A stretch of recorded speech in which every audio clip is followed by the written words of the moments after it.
Bonjour Henrik. Bonjour Nicolas, bonjour tout le monde.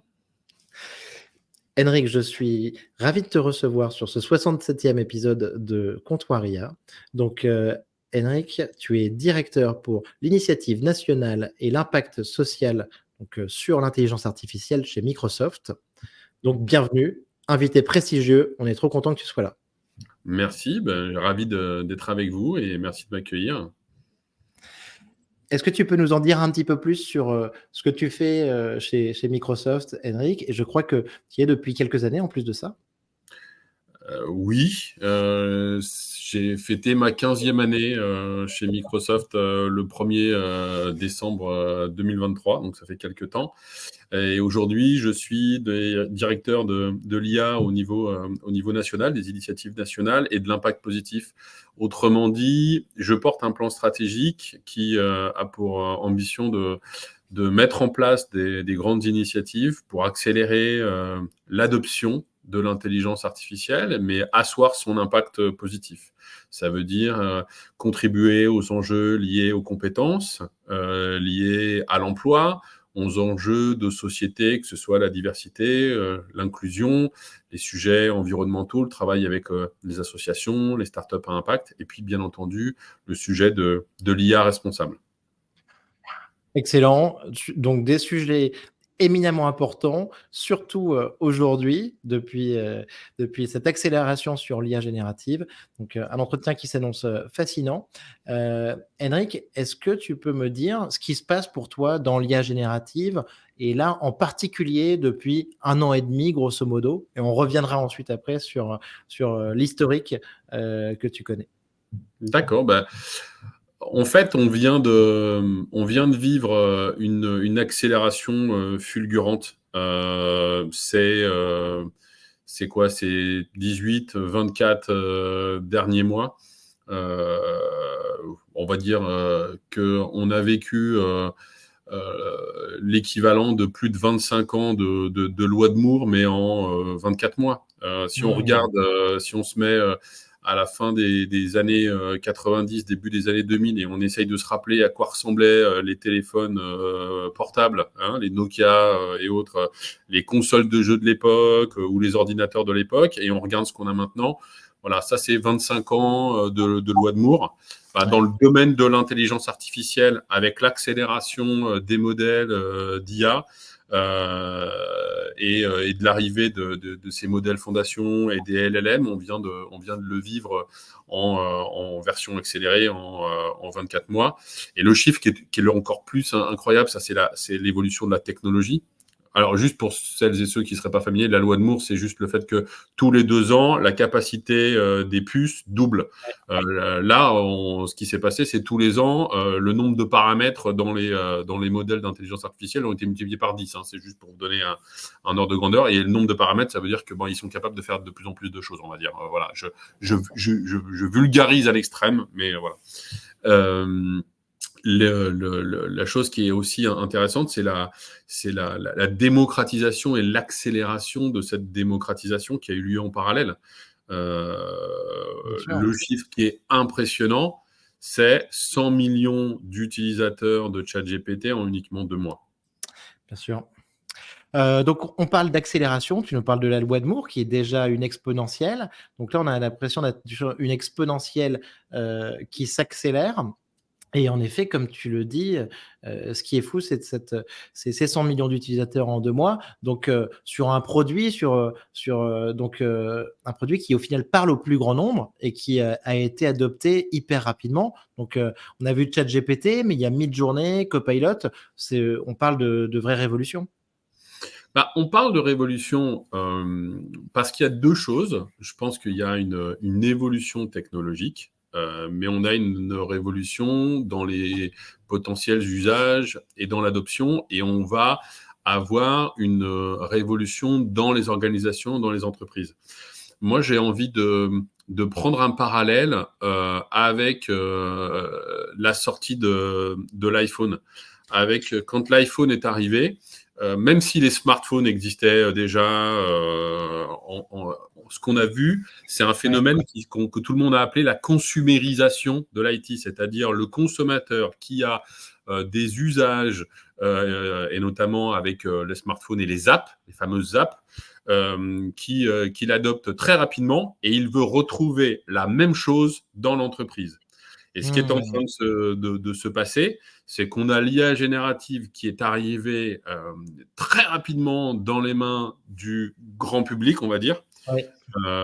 et qui ben, est en train de, de, de percuter de plein fouet, mais positivement parlant, je pense, hein, le monde des organisations et des entreprises. Donc c'est Oui, en tout à ça fait. où c'est une révolution, dans le sens où les entreprises étaient déjà en train d'adopter leur transformation digitale. On entendait chaque entreprise est devenue une software company, va devenir une data company, va devenir une IA company. Mais là, c'est à version accélérée, Ouais. potentiellement. J'aime beaucoup ce que tu dis sur la consumérisation, et la démocratisation, donc je pense que c'est très important.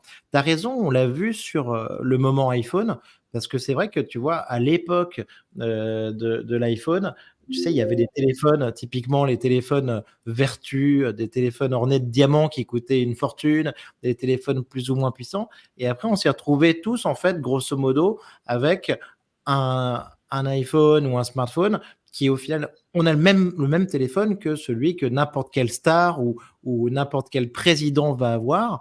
Donc on a tous le gadget technologique le plus évolué. On a accès en fait, à cette technologie, et là, c'est un petit peu ce qui se passe aussi avec ces LLM. Avant, donc on était plus, donc sur la recherche, dans les labos, et là, en fait, tout le monde peut accéder en fait, à ces modèles, et ça, c'est un énorme pas en avant, quoi. Oui, c'est ça, c'est-à-dire qu'en fait, on parlera peut-être un peu de l'évolution, mais l'intelligence artificielle, on l'avait déjà dans notre vie de tous les jours, hein. Moi, j'aime bien quand on parle Ouais, d'IA, de se ouais. dire, ben voilà, il y a une accélération de l'IA parce que les trois facteurs, le cocktail qui a permis que l'IA accélère, c'est le cloud, la data et les algorithmes. Et là, on a une explosion des avancées sur les algorithmes. Donc ce cocktail-là, il est déjà là. On peut se dire, ouais, mais c'était pas dans nos vies de tous les jours. Bah si, en fait, moi l'exemple que j'aime bien donner, c'est depuis la fin des années 90, la Poste a mis en œuvre la reconnaissance de caractères avec des réseaux neuronaux. Enfin, je sais pas si, pour être très concret, quand vous écrivez votre code postal dans des petits carrés sur une enveloppe papier, c'est parce que derrière il y a une machine qui la lit pour le triage automatique. Et ça, c'est la fin des années 90. Mais entre ça, fin des années 90, et l'explosion des cas d'usage ces 5-6 dernières années, et là, le boom exponentiel avec l'arrivée de l'IA générative, voilà, on est dans une autre Ouais. dimension. Et mais alors justement, toi, Henrik, toi, tu es sur ce sujet depuis un certain temps, et je disais au moins en tout cas, 2017 déjà chez Microsoft. Mmh. C'était comment l'IA en 2017? Donc c'était des cas émergents? Est-ce que tu peux nous raconter, et est-ce que tu as vu les choses venir? Oui, alors je vais raconter Mmh. avec en plus une histoire des coulisses. Alors, c'est pas nouveau, hein, l'IA, c'est chez Microsoft, hein. Juste pour la petite histoire, Microsoft, c'est une entreprise qui a plus de 45 ans, même un peu plus, et 40 ans, un peu plus de 40 ans en France, hein. On travaille sur les sujets d'intelligence artificielle depuis plus de 30 ans avec Microsoft Research. Je crois que ça fait 32 ans que Microsoft Research Mmh. existe, et dès la première année, ils travaillaient là-dessus. Pour la petite histoire, Microsoft travaillait sur l'IA. Les premiers travaux d'IA, c'est l'IA à la messagerie. Parce que je ne sais pas si tout le monde se rappelle, mais Microsoft, c'est Hotmail. Et donc, quand on fait du mail et quand on est un système de messagerie, se dire est-ce qu'il y a moyen d'automatiser la détection d'un spam ou pas, qu'est-ce qui est un spam, etc. Et ben voilà, les travaux, ils datent de là. Et en 2016, c'est là où c'est intéressant, 2016, alors en 2016, il faut savoir que les chercheurs de Microsoft battent pour la première fois le record de tests de reconnaissance d'objets dans les images, le fameux test ImageNet, avec Oui. le fameux réseau ResNet, en étant à parité avec l'humain, avec le même taux d'erreur, c'est-à-dire 3,9%. Et donc ça, on se dit, bon, ok, c'est les labos de recherche qui ont gagné, qui ont réussi à abattre tout ça. Ben, en fait, quasiment quelques mois après, on commence à sortir les premières API. C'est-à-dire que 2016, 2017, 2018, on voit arriver des API, donc des modèles qui étaient dans les mains de chercheurs et qui sont des modèles donc pré-entraînés, prêts à l'emploi et qu'on va mettre dans les mains de développeurs. Et donc de pouvoir avoir des scénarios d'IA de reconnaissance d'objets, reconnaissance d'images, reconnaissance de caractères, etc., sous forme APIsée. Alors, ça, c'était 2017-2018, donc extrêmement intéressant, annoncé à Build. Et pour la petite histoire, donc là, je vous raconte une histoire dans les coulisses de Microsoft. On a vu aussi, pour nous, cette accélération-là du passage du monde de la recherche à le mettre dans les mains du plus grand nombre, c'est-à-dire dans les mains de nos clients, mais également des consommateurs, avec l'arrivée de Satya Nadella. Quand Satya Nadella est arrivé, donc j'allais dire le nouveau CEO, bah non, maintenant ça fait quand même peut-être 8 ans, je crois qu'il est là, 7 ans, 8 ans.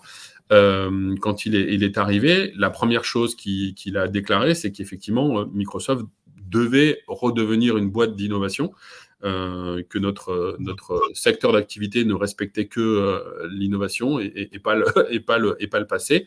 Ouais. Et une des manières de faire, c'était d'accélérer cette innovation et de faire en sorte que les choses passent du monde de la recherche à des produits. Et en visitant les labos de recherche de Microsoft, il a vu qu'on avait des chercheurs qui détenaient presque des records sur la traduction simultanée, et il leur a donné 6 mois pour mettre ces moteurs de traduction simultanée dans un outil grand public. J'ai vu ça dans Skype, c'est ça, non? Exactement. Et en plus, Cocorico, si je peux dire, la première démo de la traduction simultanée dans Skype a été faite au Microsoft Tech Days au Palais des Congrès.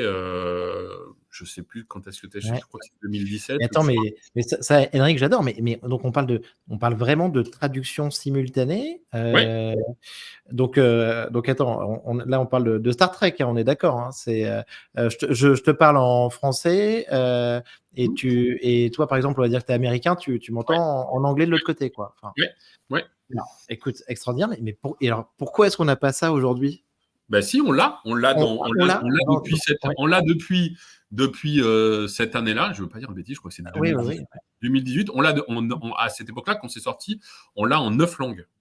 Et dans Skype, ça existe déjà. Et pour information, alors maintenant, j'espère que ça va être encore plus se démocratiser avec des scénarios hyper intéressants.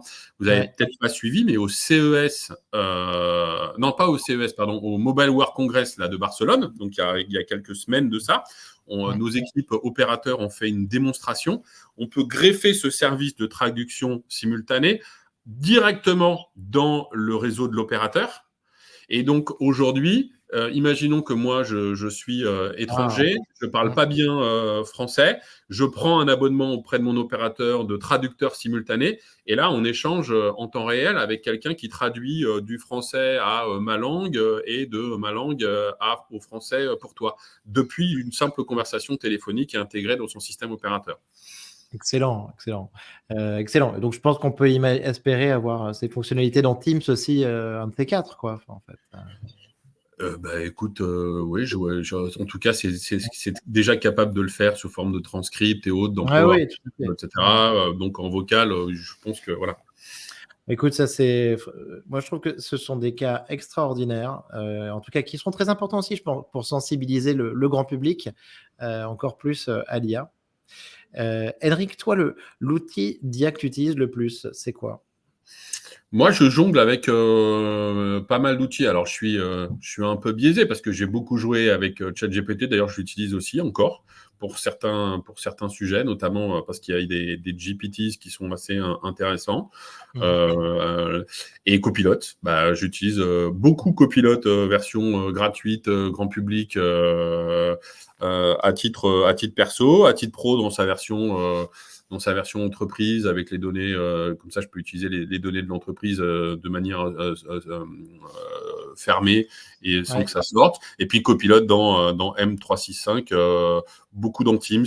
Voilà, moi, c'est essentiellement dans Teams mes usages. Après, j'ai un usage. Je vous donne un tips. Moi, j'ai un usage un peu sympa. Ouais. Alors, je sais pas s'il faut que j'en parle. C'est C'est mon. ça, c'est ton usage secret là que tu vas nous révéler, Henrik? Ouais, c'est un peu mon usage Vas-y. secret. Je dis, je peux pas, c'est pas confidentiel défense, mais c'est pas, quand je suis dans les embouteillages, en fait, je peux pas Personne t'écoute, c'est bon, tu peux y aller. je peux pas m'empêcher soit d'avoir des idées, soit de vouloir avancer sur certains sujets. Et avoir l'application directement sur mon téléphone de copilote à laquelle je peux parler, ça c'est extrêmement intéressant. Donc Ouais. aussi bien lui poser des questions en langage naturel, mais brainstormer avec lui sur le futur plan détaillé d'une initiative, d'un plan, et après lui dicter ce que je pense pour qu'il remette en forme cela, et après arriver au bureau et revoir la conversation et faire un copier-coller de tout cet échange qui m'a synthétisé pour après soit faire un mail, soit un mémo et des choses comme ça. Voilà, mon usage secret, c'est de chatter vocalement pour voilà, descendre un petit peu tout ce que j'ai en tête pour après le synthétiser et pouvoir avoir un document tout prêt. C'est génial, Henrik. J'étais en train de former des gens ce matin sur cet usage qui n'est pas encore assez connu. Et pour en situation de mobilité, c'est extraordinaire. Et en plus, après, oui, c'est synchronisé ensuite avec ton Ouais, desktop quand tu reviens sur ton ordi, quoi. Et, exactement. et après, tu nous as parlé de Copilot aussi. Copilot, même en version gratuite, en fait, hein, c'est le meilleur point d'accès pour GPT-4, en fait, aussi, hein. C'est ça qui est Ah, quand même extraordinaire. ouais, et ce qui est surtout, quand on voit Copilot où on Mmh. peut activer GPT-4, c'est assez intéressant. Ouais. Effectivement, pour lui demander, bon, on ouvre sa page web, on utilise son Copilot, on peut faire un résumé d'un article, on peut chercher plus ou moins précis, lui demander de générer un certain nombre de choses. Moi, il y a un usage que j'ai envie de mettre en avant et que je fais pas mal en démo. Alors, je le fais en démo avec un PDF qui est une fiche de lecture de ma fille de 5e. Ouais. Mais c'est pour montrer le côté un petit peu multimodal. Vous ouvrez un PDF Mmh. dans Edge, Ouais. vous mettez votre petit copilote à côté gratuit, et en l'occurrence là, vous imaginez, c'est un guide de fiche de lecture que la professeure d'art plastique a proposé aux enfants de 5e pour comment décrire une œuvre. Alors le but, là, ce que je vais vous décrire, le but, c'est pas de faire les devoirs à la place de vos enfants, mais c'est pour illustrer. Et donc, sur cette fiche, il y a effectivement un certain nombre de catégories, le cartel de l'œuvre, l'auteur, le contexte, et après, il y a un certain nombre de petits bullet points et de petites questions. Eh bien, ouvrir le PDF et poser une question en disant « Peux-tu me remplir cette fiche de lecture en allant chercher des informations à propos de la Joconde ?» On a un copilote qui va lire le PDF, qui va comprendre les diverses rubriques et qui va aller chercher des informations sur la Joconde et qui va automatiquement les mettre dans le même ordre. Ben ça, c'est intéressant comme démo, mais c'est intéressant de se dire, ben voilà, si j'ai un document de travail ou une fiche à remplir ou des choses qui sont déjà formatées, je peux aller l'interroger et me demander de le remplir différemment. Ce côté un petit peu multimodal de je sais lire un document et je sais aller chercher des informations et préformater la réponse. Ouais, non, non, mais ça c'est extra. Je pense que les jeunes donc vont vivre déjà dans un nouveau monde, en tout cas différent que celui que nous on a connu. Il y a un peu un bain d'IA, quoi. Enfin, parce que si tu nous parles de ta fille, par exemple, en 5e, c'est extraordinaire d'utiliser ces outils, quoi. Alors, ma fille en 5e, je suis pas en train de lui dire, vas-y, fais tes devoirs avec Copilot. Par Mmh. contre, ce qu'on a fait ensemble, Ouais, OK. c'est que je lui ai montré pour qu'elle sache que ça existe. Et quand elle a fait, par exemple, on avait un devoir assez imaginatif, c'était assez intéressant. Elle devait inventer un dieu ou une déesse. Et donc, on a brainstormé, tu voudrais qu'il ait quoi comme pouvoir, comme ceci, ça. Et ben, utiliser après un copilote pour se donner des idées. Tiens, qu'est-ce que ça pourrait être pour vraiment titiller la créativité de l'enfant ou même de l'échange. Et bien après, l'idée, c'était qu'elle fasse une illustration, un dessin. Ben, là aussi, utiliser le générateur d'images. Après, c'est elle-même qui a dessiné, mais voilà, je trouve ce côté titiller la créativité et puis ce côté un peu je trouve que enfin, moi, je suis intimement persuadé, je vous le dis, qu'on est plus là pour amplifier notre ingéniosité que pour la remplacer, quoi. Donc, Ouais. avoir un outil qui nous permette de dégrossir les choses ou de montrer un aspect de certaines choses pour après les reprendre ou partir complètement différemment, voilà. Ouais, écoute, ça c'est super intéressant. On va voir ces nouveaux usages, cette adoption très rapide. Henrik, j'aimerais parler d'un sujet aussi qui est un peu ton sujet du moment. C'est un mouvement très important. Est-ce que tu peux nous parler un petit peu du mouvement À vous l'IA? Eh ben, on est tout à fait dans la continuité de nos échanges. Donc effectivement, on vient d'annoncer là le 12 mars un grand mouvement. Je suis ravi de pouvoir le lancer, qui s'appelle Avulia et qui a pour ambition d'accélérer l'adoption de l'intelligence artificielle en France. Et quand je dis accélérer l'adoption, c'est parce que on va bien entendu parler de formation. On a l'ambition de former 100 000 individus à l'intelligence artificielle générative. Les individus, c'est des personnes qui sont employées, des personnes qui sont des étudiants, des personnes qui seront demain peut-être dans l'emploi et qui sont en train de se reconvertir ou qui cherchent un emploi. Mais quand je parle d'adoption, c'est l'étape d'après. Là, on vient de dire c'est génial, tout le monde a Copilote, ou c'est génial, tout le monde a ChatGPT. Est-ce que tout le monde a bien compris ce que c'était que les IA génératives? Est-ce que tout le monde a bien compris comment bien prompter? Déjà, donc ça c'est la base, c'est le côté formation. Mais après, tout le monde, enfin en tout cas je l'espère, est actif et a une profession, et travaille dans une organisation, dans une entreprise. Si demain on veut que les petites, les moyennes entreprises, parce que parce que les grands groupes avancent déjà aussi très vite, mais toutes les organisations se saisissent de l'IA générative, c'est pas tout de se dire je sais l'utiliser ou je sais bien l'utiliser. Le vrai sujet, c'est de se dire quel est mon cas d'usage aujourd'hui dans mon organisation par rapport à mon métier ou par rapport à mon domaine. Et aujourd'hui, si on prend les petites et moyennes entreprises, les startups ou les associations, j'étais notamment avec Fred Bardot, Simplon, entre autres, avec des associations, le vrai sujet, c'est quoi mon cas d'usage? On est passé de l'ère de l'IA, c'est pas pour moi, parce que c'est pour les data scientists, parce que j'avais déjà ça il y a 3-4 ans, alors que c'était pas vrai, ou alors j'ai pas encore fini ma transfo digitale, comme s'il y avait une fin en soi, et donc je vais pas aller considérer l'IA, oh là là, l'IA, faut pas que je passe à côté, ce côté FOMO, Fear of Missing Out. Mais en même temps, les mêmes problèmes sont toujours là. C'est quoi ma stratégie? Par où je commence? C'est quoi mes usages? Des problèmes d'organisation. En gros, est-ce que j'ai les compétences? Est-ce que je sais faire? Est-ce que je peux l'adopter? Et puis, le troisième élément, c'est la culture. Est-ce que mes collaborateurs sont prêts à accepter ça? Eh bien, si on veut accélérer les usages dans les organisations, ça passe par de la sensibilisation, ça passe par de la formation, mais ça passe aussi par l'étape d'après. Et c'est ce qu'on a dans Avulia, c'est d'être capable d'accompagner à faire des idéatons, hackathons, ateliers de réflexion, hein, enlevons tous les mots en ton, mais en gros, c'est atelier de découverte et de réflexion de quels sont mes cas d'usage dans mon domaine, dans mon métier, etc. Et donc ça, c'est ce qu'on veut faire avec aussi Avulia, avec tout l'écosystème de Microsoft. Et puis après, de se dire, voilà, on a accompagné des individus, on a accompagné des organisations, il y a pas mal de cas d'usage. Il faut peut-être en faire profiter la communauté. Donc, faire un recueil de ces cas d'usage et de ces bonnes pratiques pour après le repartager à d'autres et créer un peu une spirale vertueuse.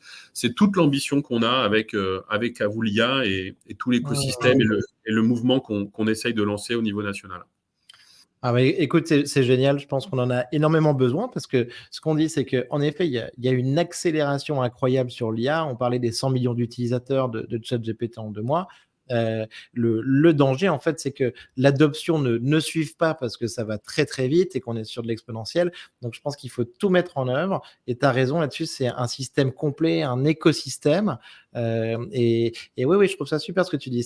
Moi, je parle aussi, c'est des démos, des workshops, des hackathons, des meet-up. C'est pouvoir en fait être à tous les niveaux, en effet, pour faciliter l'adoption. Ouais, Et c'est super. surtout quelle valeur ça apporte au métier. Si je reprends mon exemple d'iPhone, Ouais, quand l'iPhone est sorti, toutes les entreprises disent il nous faut une app. bien D'accord. sûr. Là, tout le monde est en train de se dire il nous faut du Gen AI, il nous faut un GPT-là, etc.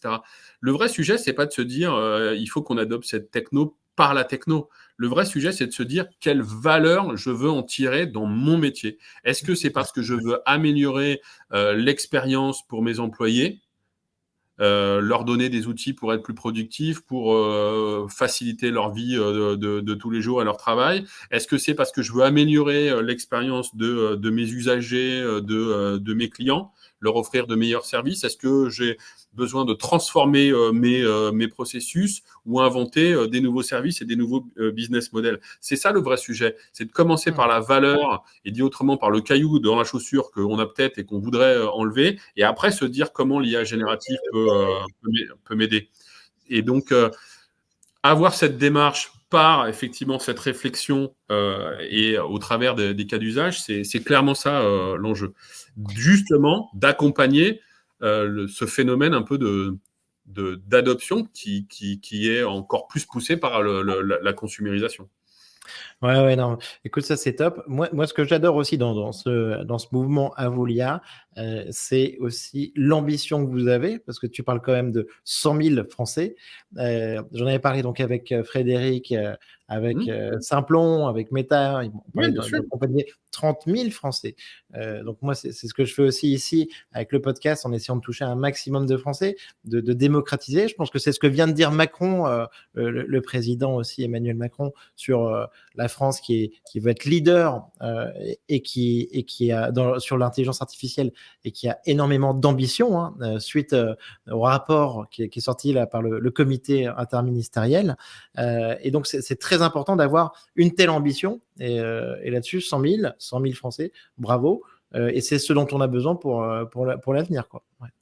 Moi, je vais te dire, ça, c'est effectivement très ambitieux. Notre ambition, elle va même un cran plus loin. C'est des centaines d'organisations et d'entreprises qu'on veut toucher. D'accord? Parce qu'à la fin des fins, les individus, c'est très bien, mais c'est là où ils sont dans leur métier, dans les organisations et dans les entreprises. Et je voudrais qu'on arrive jusque-là. Parce que si on prend les ambitions, par exemple, du gouvernement, si on regarde le plan 2025, dans le plan 2025, il y a écrit accompagner, donc ça c'est des enjeux du gouvernement, accompagner 400 PME à l'adoption de l'intelligence artificielle générative, notamment avec les actions de la BPI et l'IA Booster. Ouais. Moi, je pense que des centaines de petites, de moyennes entreprises, parce que les grands groupes, ils y vont même très vite. Mais c'est ça l'enjeu, c'est que notre tissu économique dans toutes les régions de France puisse s'emparer de l'outil pour que ça lui apporte la valeur dont il a besoin. Écoute, c'est super intéressant. On a besoin d'initiatives comme ça, et là, c'en est une très très belle. Henrik, j'aimerais te poser un petit peu une question aussi, sur ce qui vient de se passer là. Annonce très intéressante de Microsoft aussi, c'est le partenariat avec Mistral. Donc belle opération aussi là sur laquelle vous êtes positionné. Bah, tu sais, si on regarde, on a toujours chez Microsoft fait deux choses, et ça s'est accéléré ces dernières années. La première chose, c'est comment dirais-je, de démocratiser l'accès au numérique pour les individus et pour les entreprises, et de le faire de plus en plus, surtout avec l'arrivée de Satya Nadella, dans une démarche d'ouverture. Si on prend la plateforme cloud Azure de Microsoft, le fait d'héberger OpenAI, c'est une chose, mais des modèles open source comme Llama 2 ou comme Mistral, eh bien, ça doit, et ça fait partie de ce que l'on veut faire. Et puis en même temps, accompagner, comme on le fait, depuis très longtemps des startups. Alors maintenant, je misera les startups, mais startups licornes. C'est pas nouveau pour Microsoft. Et juste pour la petite histoire, l'accompagnement de startups, l'idée même d'accompagner des startups, elle est née en France. Le programme historiquement d'accompagnement des startups, il y a quelques dizaines d'années, est né en France, qui est devenu après Bisparck, etc. Et sur les sujets d'IA, eh bien, quand le plan d'Emmanuel Macron, AI for Humanity, a été lancé en 2018 et en même temps Station F arrivé en 2017, le premier programme d'accélération de start-up à l'IA, on l'a lancé à Station F, à l'AI Factory. Et dans les premiers batchs de cette promotion, il y avait Hugging Face. Et oui. Je pense que ça parle aussi à tout le monde. Et Hugging Face, qui aujourd'hui est aussi un acteur incroyable et qui est et dont les modèles sont open source et sont aussi accessibles sur le cloud. Donc, c'est pas nouveau pour Microsoft que d'accompagner des leaders technologiques, d'accompagner l'innovation et d'essayer de le faire avec une certaine forme d'ouverture pour proposer le meilleur de l'IA, en l'occurrence sur nos technologies, sur le cloud Azure en tout cas, sur le cloud. Ouais, donc non, mais ça c'est super. Tu as raison sur ces initiatives, je les ai suivies de près parce que je suis mentor du programme Women in AI de Microsoft et j'adore ce programme. D'ailleurs, je passe le bonjour à Diana aussi qui travaille dessus et je suis le mentor de Chloé Garcia avec qui a travaillé aussi donc sur le programme GenAI Accelerator. D'accélérateur, exactement. L'évolution de l'AI Factory à Station F, elle a pris 2 directions, une sur l'environnement et une sur l'IA générative. Exactement. Ouais. C'est super. Et donc, c'est top pour des startups à présenter, des startups à faire intervenir au Meetup et des très beaux projets IA. Donc, c'est cool. Ouais. Je te fais un peu de teasing puisque tu me parles de Women in AI. Je t'invite et j'invite les auditeurs à guetter ce que l'on va faire dans le cadre d'Avulia sur les femmes et l'intelligence artificielle. Ok, super important. On va guetter ça, on va suivre ça de très près. On a déjà annoncé des choses avec Simplon. C'est encore un sujet. Hein. Moi, on en parlait à l'occasion de la Journée internationale des droits de la femme.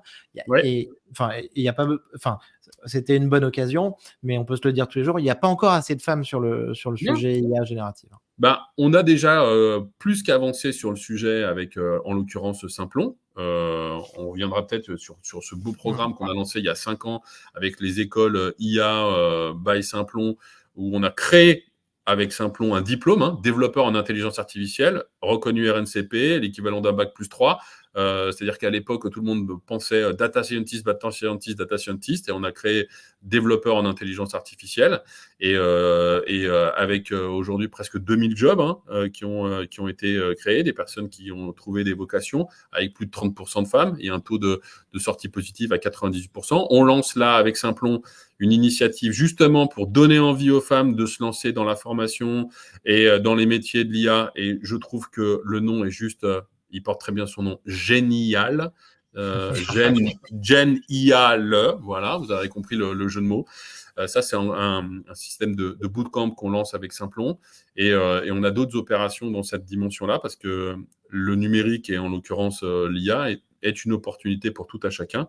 Et avoir plus de femmes dans la tech et dans l'IA, c'est une opportunité. C'est gage de diversité pour justement l'usage et pour la création d'IA, c'est extrêmement important. Super. Donc, cause très importante. En effet, on va suivre ça. Henrik, j'ai vu sur LinkedIn que tu avais un petit cheval de bataille ou une théorie un petit peu, en tout cas, sur l'amplification des soft skills. Donc, tu disais que tu étais persuadé que l'IA allait encore amplifier notre ingéniosité. Ouais. Est-ce que tu peux développer un petit peu cet axe parce que je pense qu'en effet, c'est quelque chose de très intéressant.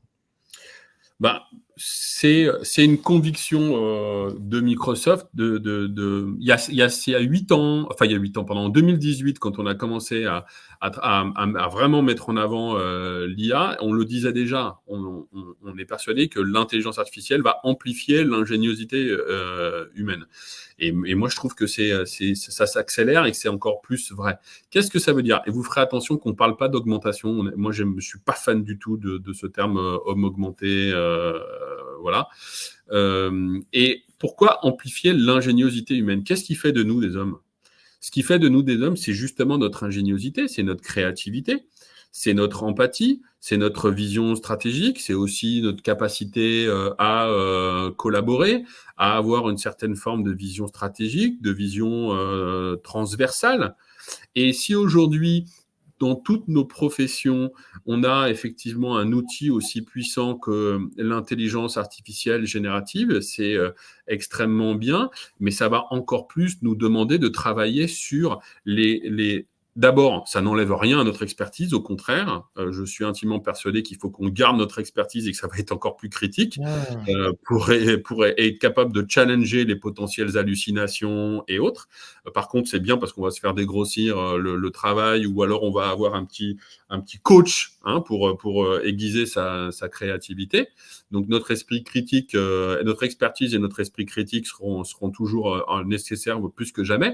Mais c'est surtout, si demain, prenons n'importe quelle profession, que ce soit un médecin, que ce soit un enseignant, le fameux radiologue qui va se faire piquer son job, ou moi je ne suis pas persuadé, mais eh bien, l'IA générative va l'aider, mais derrière, si ça lui permet de gagner du temps, et c'est pour faire quoi?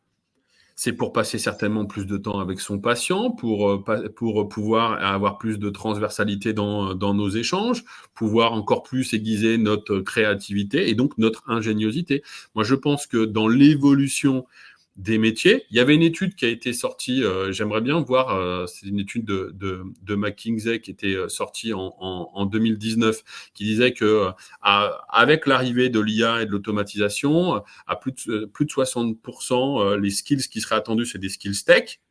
Et à 26%, c'était les soft skills qui allaient augmenter. Moi, je pense que ça va encore plus être exacerbé. C'est-à-dire que oui, on va devoir tous monter en compétences, si ce n'est pas déjà le cas, sur les technologies, parce que ça va rentrer dans notre vie de tous les jours et il faut apprendre à les utiliser et à bien les utiliser et à bien être conscient des limites aussi de ces technologies. Mais derrière, dans nos métiers, je suis intimement persuadé que les compétences transversales, donc les soft skills, vont devenir encore plus critiques pour la résolution de problèmes. Voilà. Donc, je pense que si on le prend dans le bon sens, c'est une opportunité pour être encore plus humain. Oui, oui, tout à fait. Ça, c'est ça. Donc, t'es très optimiste donc par rapport à ça. Tu penses que l'impact sur le travail, donc c'est aussi plus de confort, plus de satisfaction dans le travail.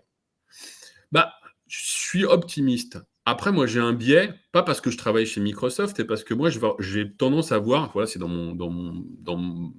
Ouais. manière d'être, le verre d'eau à moitié plein plutôt que le verre d'eau à moitié vide. Je suis pas non plus inconscient. Je vois bien les potentiels problématiques autour de l'IA responsable, et on y travaille beaucoup, les potentielles problématiques aussi managériaux de recrutement, et la manière dont on recrute aujourd'hui, ou la manière dont on forme, et la manière dont on pourrait se dire en fait, j'ai un super outil, est-ce que je prends ou pas une personne en plus, ou un alternant, ou un stagiaire plutôt qu'une IA générative. Je pense que ça transforme clairement nos organisations, les compétences qu'on attend des jobs, et le type de job. Mais je suis intimement persuadé que ça doit nous tirer vers l'eau dans le bon sens, et que c'est une véritable opportunité de justement transformer les emplois. Et si on gagne en productivité, par exemple, ou si on gagne en en pénibilité, parce qu'on a quand même tous aussi des tâches, même si on est devant un écran, on se dit c'est pas très pénible. Si, ça peut être très pénible de faire de la paperasse, par exemple. Alors, c'est pas la même pénibilité qu'un travail physique, hein, on l'entend, hein. Mais si c'est pour gagner du temps, gagner en confort, je pense que ce temps et ce confort, on peut le réinvestir dans des choses qui relèvent de nos compétences transversales pour être encore plus expert dans ces domaines. Oui, tout à fait. J'ai vu une phrase assez intéressante récemment, en tout cas qui m'a interpellé. C'est d'un gourou du marketing qui fait ça depuis donc vraiment quelques années, quelqu'un qui s'appelle Seth Godin, un Ah Américain. oui, oui, oui. Peut-être que tu vois, et Ouais, bien sûr. il disait l'IA, si vous ne l'utilisez pas, l'IA générative, si vous ne l'utilisez pas 30 minutes par jour, vous passez à côté. Et en fait, écoute, ça m'a pas mal fait réfléchir parce que je trouve ça très vrai. Et par contre, je pense qu'il faut un moment pour adopter l'IA comme ça, pour la faire rentrer dans ses usages. Qu'est-ce que tu penses de ça, toi, Henrik? Ben oui, je pense que le numérique, d'une manière générale, et encore plus l'IA, arrive dans nos vies de tous les jours, arrive dans nos emplois. On doit certes être accompagné dans nos organisations, euh, mais on doit aussi prendre le sujet à bras le corps, s'intéresser au sujet. Et en plus, ce qui est bien, c'est que on n'est pas en train de dire tout le monde va devoir coder. Là, utiliser et apprendre à Ouais. prompter et voir ce que le truc est capable de faire, hein, voilà, ce que c'est capable de faire l'IA générative, le copilote ou le DALI pour générer. Comprendre, apprendre et comprendre, je pense que enfin obligatoire. J'aime pas être péremptoire quand je dis ça, mais c'est une Ouais, ouais. opportunité qu'on laisse de côté Ouais. et que voilà. Ouais, bien sûr. J'aime bien aussi, tu sais, on disait, avec Google, le savoir était accessible en un clic. Avec ces outils, la d'IA générative, ChatGPT, Copilot, c'est la compétence, la compréhension, quoi, qui est accessible en un prompt, quoi. Enfin, C'est vrai. Après, il y a ouais. attention à ça. Quand je dis attention, moi, je constate dans mes échanges qu'on a l'impression que les copilotes et les GPT, les personnes les conçoivent comme des experts parce qu'effectivement, ils ont été entraînés et qu'ils ont accès à énormément de données. Moi, quand j'ai des échanges avec que ce soit des élèves de troisième ou des élèves d'études supérieures, je leur dis comprenez bien que le LLM, en fait, c'est comme un enfant de, je sais pas, disons 7 ans, qui a extrêmement bien appris à parler et à écrire. Certes, il l'a fait en apprenant tout Wikipédia, donc on a l'impression qu'il est expert. Mais en fait, il n'est pas expert de tous les domaines et son niveau d'expertise est limité à ce à quoi il a accès. Donc, c'est très intéressant pour accéder à un niveau d'information, on va dire, euh, basique. Alors basique sur certains domaines dont on n'est pas expert, ça suffit largement pour apprendre un nouveau sujet. Par contre, quand on est en train de travailler son expertise ou quand on est expert, faut pas laisser dormante sa propre expertise parce qu'effectivement, on n'est pas à l'abri des hallucinations, etc. Moi, l'exemple que j'avais montré, c'est assez rigolo, c'est pour ça que j'en parle. J'avais montré, à l'époque, c'était sur GPT 3.5, mais à des stagiaires de troisième. J'avais posé la question à GPT. J'avais dit, peux-tu me donner l'origine du cheval vert d'Henri IV? Ouais. Et on avait on avait tout l'historique du cheval vert d'Henri IV, avec le siège de Paris en 1650, les plumes vertes sur le chapeau, etc. Donc ça fait rigoler parce que on sait très bien que le cheval vert d'Henri IV n'a pas existé. Hein, tout le monde sait qu'il était blanc, n'est-ce pas? Exact. Tu me mettais un petit doute là. Je suis en train de me dire, mais mais je suis à la ramasse ou quoi là? Mais non, mais cet exemple, il est assez intéressant pour se dire, voilà, ça n'enlève en rien, enfin au contraire, ça nous demande un esprit critique, de regarder un petit peu les sources, etc., etc. Donc, Ouais, tout à fait. je pense que Très bon c'est, point. Très ouais, bon point. Esprit critique, connaître l'IA, l'utiliser, faire preuve d'esprit critique évidemment, et encore une fois, tu disais soft skills et tout ça. Ouais. ouais. OK. Super. Henrik, j'ai une question. Je t'ai déjà vu parler de ce sujet, j'ai trouvé ça passionnant. C'est un sujet très important, qui va se poser de plus en plus, dans les années qui viennent avec l'impact de l'IA, c'est la question de la propriété intellectuelle. Ouais. Hem et et j'ai vu que toi, tu avais une théorie et que tu arrivais en tout cas aussi à remonter un petit peu dans le temps à ce sujet-là. Alors, j'ai pas une théorie, il y a un peu d'histoire, hein. Je me suis un peu documenté et il y a un peu d'histoire. C'est intéressant de voir parce que en fait, c'est un débat qui est pas tranché, hein. Et sur Pas lequel du on va devoir avancer. Mais ce qui est intéressant, c'est de regarder un peu d'historique, de se dire effectivement le droit d'auteur, ça a été, ça a commencé à voir le jour dans les cours royales il y a 500 ans. C'est les monarques européens qui ont commencé à accorder des privilèges, des licences à leurs artistes préférés. Mmh. Et pas d'autres personnes que ces créateurs choisis étaient autorisés à publier des œuvres, etc. Et donc, pendant un certain temps, ben, les éditeurs qui étaient nommés par le roi, c'était les seuls à pouvoir à s'offrir des presses à imprimer, etc. Et puis après, tout a changé avec au milieu Ouais. du 15e, avec l'arrivée de Gutenberg et le côté imprimerie beaucoup plus abordable. Et là, on a commencé à avoir des plans faits, des prospectus qui étaient anonymes, etc. Et une opinion publique sur le droit d'auteur royal qui a commencé à changer dans les années 1600, et notamment avec un poète anglais, John Ouais. Milton, qui s'est prononcé en faveur de la liberté d'imprimer. Et donc, on a vu l'histoire de licence, etc. Et après, si on avance, bah, effectivement, il y a eu cette notion de réflexion, de loi anglaise appliquée aux colonies américaines aux États-Unis. Et après, on avait fait cette notion de droit d'auteur Ouais. qui a été mis en œuvre avec cette notion d'utilisation, le concept d'utilisation équitable fin des années 70. C'est-à-dire que certaines entités pouvaient utiliser gratuitement des documents protégés par le droit d'auteur. Si c'était, par exemple, dans un but de copie pour l'éducation, pour l'information, pour Un peu le fair use quoi, en fait, et après, on a vu effectivement avec exactement ce côté fair use. Et puis après, on a vu avec l'arrivée des moteurs de recherche, etc., un certain nombre de problématiques, d'affaires qui sont arrivées, et où on a vu arriver un nouveau concept, le côté transformative use. Grosso modo, si j'utilise de la propriété intellectuelle, mais que je la transforme suffisamment et que j'apporte de la valeur en l'ayant transformée, alors j'ai une certaine forme de droit.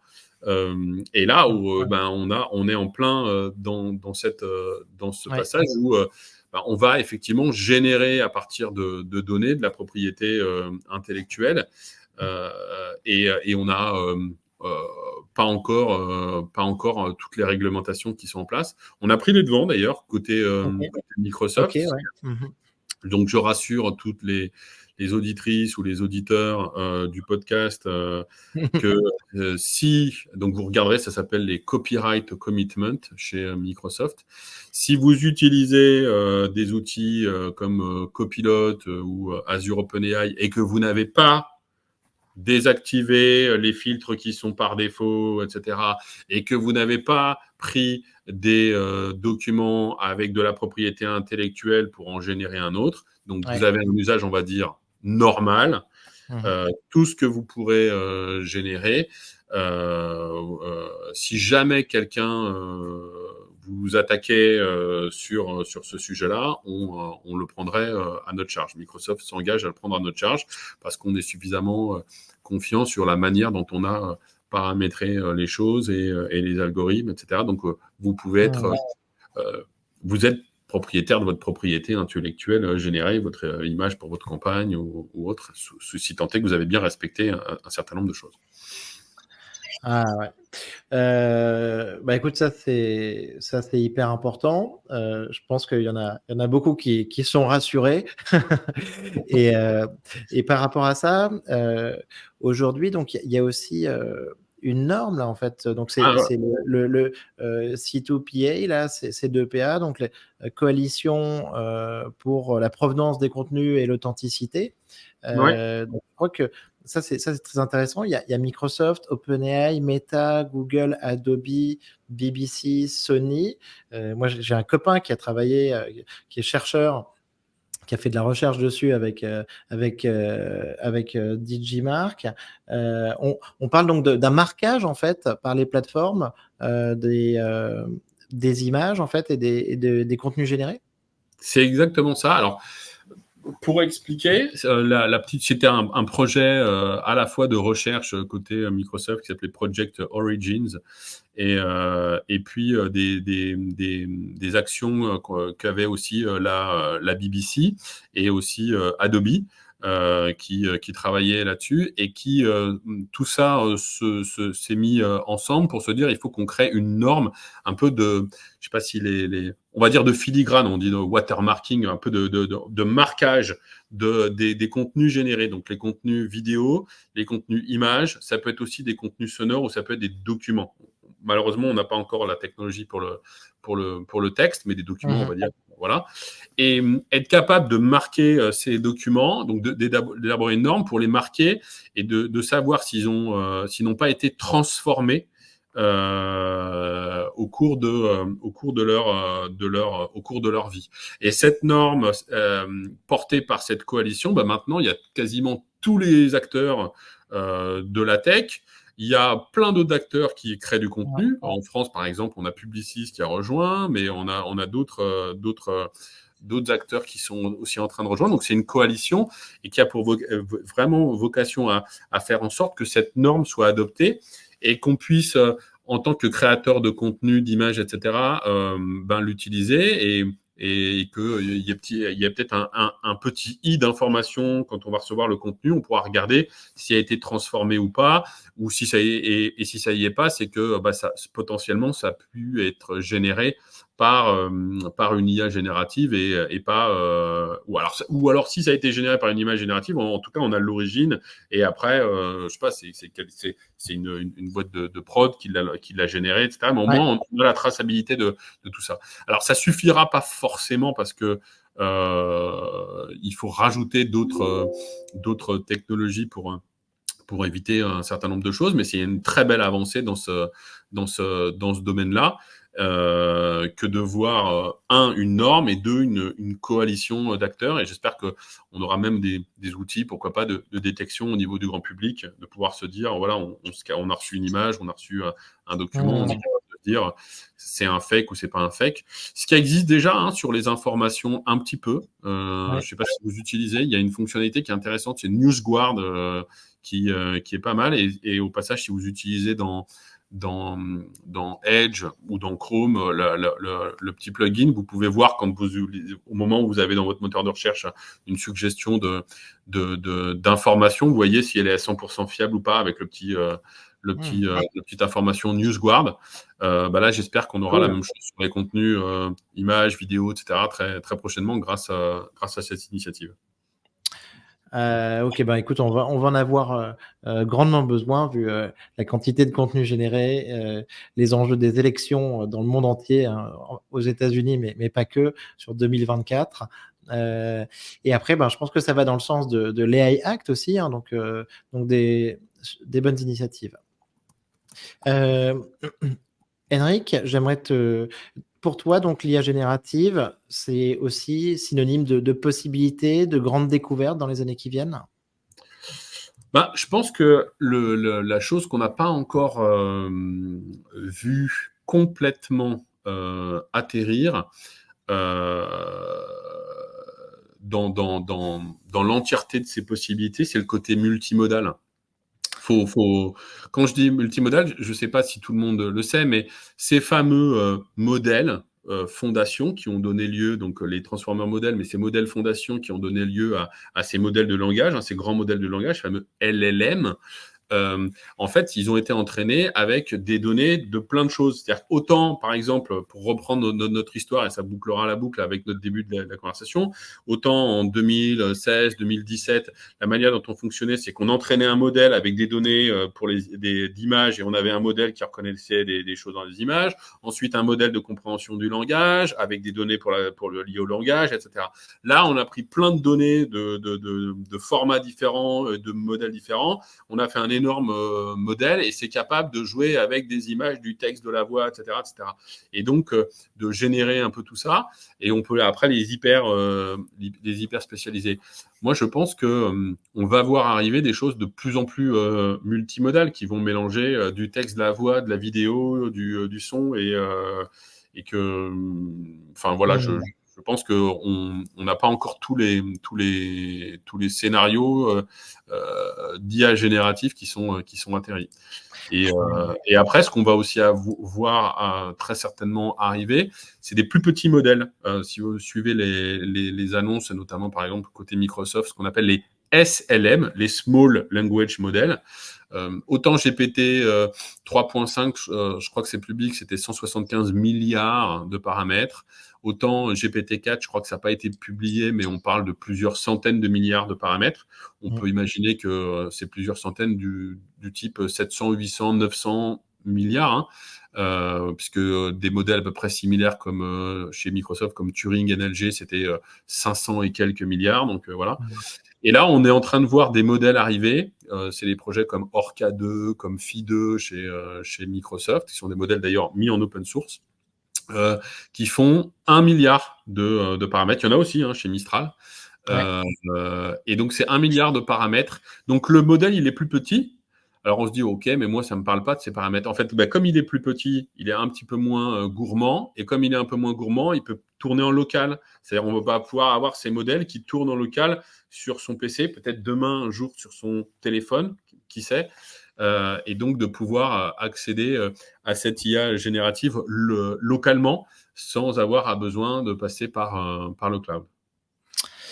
Yes, OK, merci beaucoup Aymeric. Donc, multimodalité, et miniaturisation, spécialisation des modèles, des perspectives hyper intéressantes.